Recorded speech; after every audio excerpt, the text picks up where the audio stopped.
Hello, everybody. This is Zerda with Zerda MTG, and I'm back at it again today with another historic deck tech. So this is a collab between me and Filthy Casual on Arena. And I think the deck is very, very powerful and has some draws to this Graveyard Blitz version over the typical Rakdos shell that you might have seen around with Dreadhorde Arcanist and Young Pyromancer.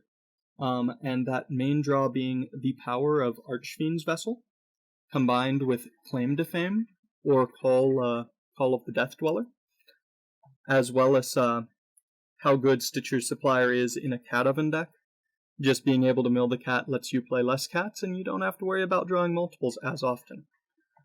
You also, once again, like that other Rakdos deck, get to be a Stitcher's Supplier Kroxa deck, which is an absurdly powerful place to be because it makes Kroxa come out so ridiculously easily. As well as still being a Thoughtseize deck. Claim the Firstborn, you still have that engine.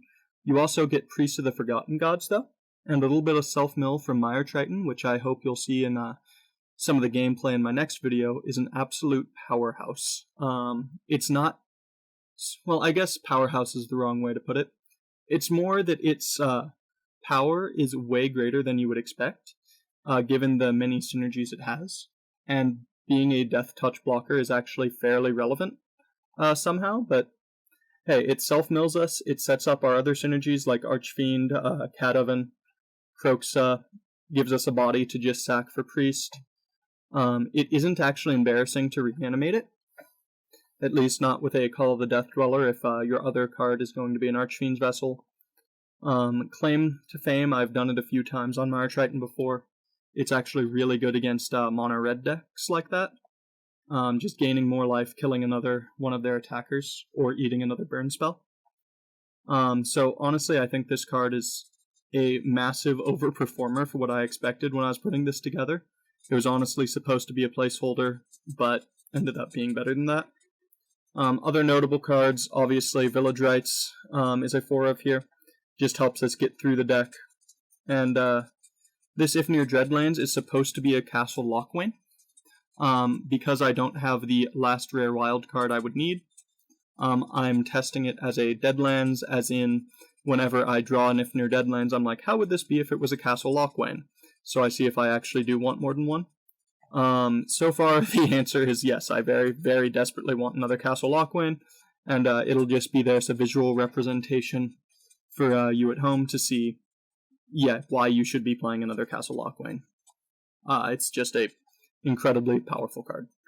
I have some concerns about the mana base. I personally would want to add a temple in here, just another black-red source, but I've been convinced to run it as it is. And I have to say, it's not bad. It's just, how do I put it? I feel the need to have a little bit more consistency in my two-color sources. Because Kroxa can come out so easily in this deck. Anyway, that's it for the main. Let's move on to the sideboard. This is a work in progress. These Abrades, actually, should be Goblin Crater Makers.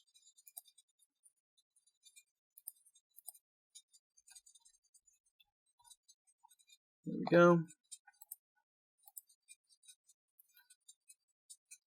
Where are you? There we go. The idea is against creature decks, we're going to want to bring in the Crater Makers as a way to blow up Grafdigger's Cage, and also be a bit of creature removal and or a blocker. Angrath's Rampage against more Planeswalker-y decks that will also be playing Cage. I'm not too worried about Rest in Peace, mostly because, well, Rest in Peace doesn't stop goblins and Grafdigger's Cage does, so, you know. Then I have Mayhem Devils for opposing sack decks when I'm going to lose access to Lurrus, but I think it's 100% worth it to just have an option to completely shut down what your opponent's doing. So this is a bit of a silver bullet, but it's also an incredibly powerful silver bullet, because if you get one out, and your opponent doesn't have one, they suddenly can't do anything, and everything you do is more powerful. Kitesail Freebooter against control decks. I wanted more ways to take out sweepers and things like Cry of the Carnarium.